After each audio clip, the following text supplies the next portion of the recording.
अस्सलाम वालेकुम स्टूडेंट्स, आज हम चैप्टर 12 इलेक्ट्रोस्टैटिक्स का टॉपिक 12.11 करेंगे जो कि है comparison between electric and gravitational force. Left side पर आपको दोनों फोर्सेस की सिमिलैरिटीज और राइट साइड पर दोनों फोर्सेस के डिफरेंसेस नज़र आ रहे हैं। ये क्वेश्चन शॉर्ट क्वेश्चन और एमसीक्यूज के एतबार से काफ़ी इंपॉर्टेंट है। तो स्टार्ट करते हैं जी सिमिलैरिटीज से। Both forces follow inverse square law. तो हम पहले इन फार्मूलाज को देखते हैं। ये आपने कूलम्स लॉ जो पढ़ा, जो कि इलेक्ट्रोस्टैटिक फोर्स आपको बताता है या इलेक्ट्रिक फोर्स आपको बताता है, जो कि बराबर है के Q1 Q2 over are square के। जबकि ग्रेविटेशनल फोर्स आपके पास बराबर होता है, जो कि न्यूटन ने बताया, G M1 M2 over are square के।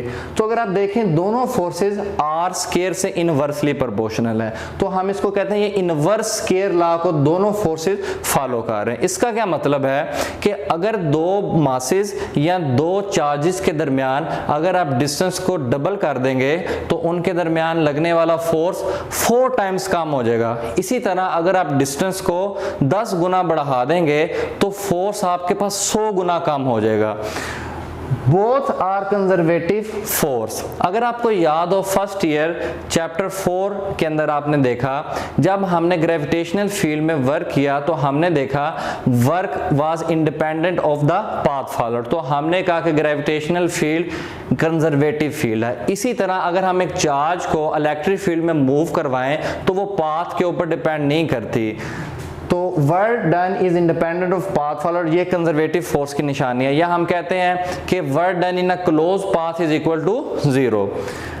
Number 3, both are basic forces of nature. Nature में 4 बेसिक फोर्सेस पाई जाती हैं जिनका ओरिजिन आज तक किसी को भी पता नहीं चल सका, जो कि हैं electric force, gravitational force, strong nuclear force और weak nuclear force.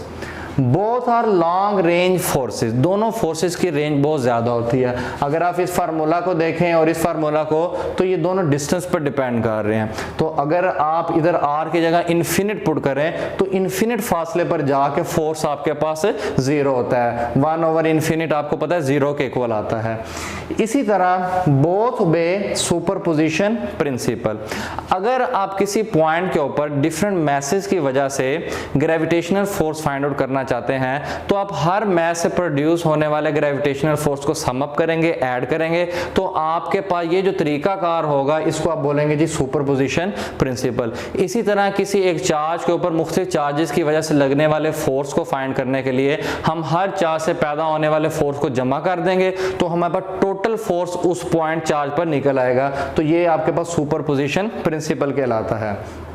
Both acts along the line joining the two charges or masses।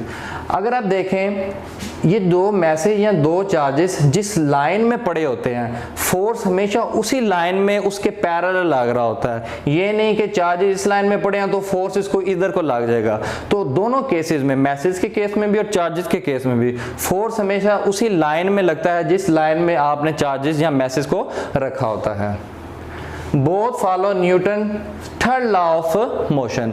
Newton का थर्ड लॉ आपने पढ़ा कि दो मैसेज जब एक दूसरे के साथ टकराते हैं या दो बॉडीज एक दूसरे पर फोर्स लगाती हैं तो वो equal but opposite in direction होता है। मैग्नीट्यूड सेम होता है लेकिन डायरेक्शन क्या होती है, ऑपोजिट। इसी तरह आपने कूलम लॉ में भी देखा कि हमारे पास दो चार्जेस में लगने वाला जो फोर्स था वो म्यूचुअल फोर्स था। दोनों चार्जेस एक दूसरे पर एक जितना ही फोर्स लगाते थे।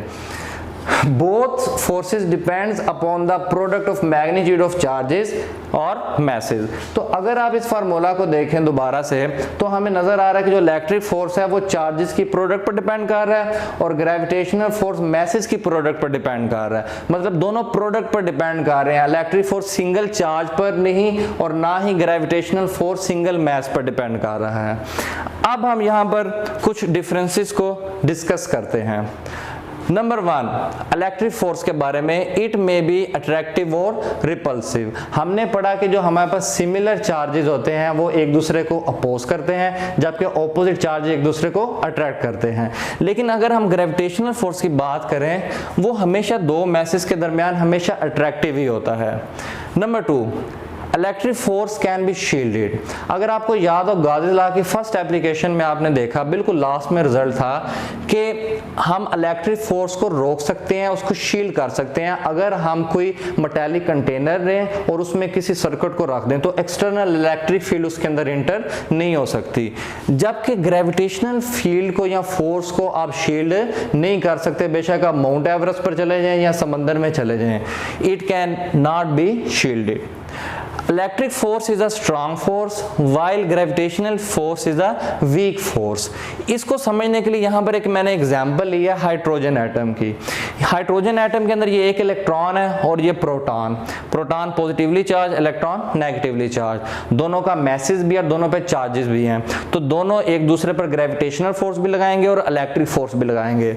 तो मैं अगर यहाँ पर कूलम्ब फोर्स वाला फार्मूला और न्यूटन का ग्रेविटेशनल फोर्स वाला फार्मूला दोनों में वैल्यूज पुट करूं और डिस्टेंस इन दोनों के दरमियान जो एवरेज डिस्टेंस होता है that is 5.3 multiply by 10⁻⁻11 meter, तो ये चीजें मैं पुट करता हूं तो मेरे पास इलेक्ट्रिक फोर्स और ग्रेविटेशनल फोर्स में बहुत ज्यादा डिफरेंस आ रहा होता है। तो अगर मैं इन दोनों को डिवाइड करूं तो मुझे पता चलता है कि मेरे पास जो इलेक्ट्रिक फोर्स है वो 10⁻39 टाइम्स ज्यादा है ग्रेविटेशनल फोर्स से। तो ये बहुत बड़ा डिफरेंस है। Electric force is much greater than the gravitational force. अब हमारे पास ये फोर्स की ज्यादा होने की वजह क्या है? हमारे पास जो इलेक्ट्रिक फोर्स है वो इस के कांस्टेंट पर डिपेंड कर रहा है, जबकि ग्रेविटेशनल फोर्स इस जी कांस्टेंट पर डिपेंड कर रहा है। तो हमें पता चल रहा है कि के की जो वैल्यू है वो बहुत बड़ी होती है और जी की वैल्यू बहुत स्मॉल है। देखें के की वैल्यू 10⁻+9 है, जबकि जी की आप देखें यहाँ पर वैल्यू 10⁻−11 है। तो इस वजह से भी आप कह सकते हैं कि इलेक्ट्रिक फोर्स बहुत ज्यादा ग्रेविटेशनल फोर्स की निस्बत। अब ये जो दो कांस्टेंट है के और जी, के की पहले बात करते हैं। जो के कांस्टेंट है ये दो चीजों पर डिपेंड कर रहा होता है, एक जो आपके पास सिस्टम ऑफ यूनिट्स और दूसरी चीज है मीडियम, कि आपके जो चार्जेस हैं वो किस इंसुलेटिंग मीडियम में पड़े हुए हैं, वो प्लास्टिक है, रबर है या डिस्टिल वाटर या एयर। जबकि जो जी है वो सिर्फ और सिर्फ सिस्टम ऑफ यूनिट्स पर डिपेंड करता है। Next, electric force act upon charges, gravitational force act upon message. तो ये बात तो क्लियर है कि चार्जेस होंगे तभी इलेक्ट्रोस्टैटिक फोर्स ऑफ अट्रैक्शन या रिपल्शन लगेगा। इसी तरह अगर दो मैसेज होंगे तभी आपके पास ग्रेविटेशनल फोर्स एक्ट करेगा।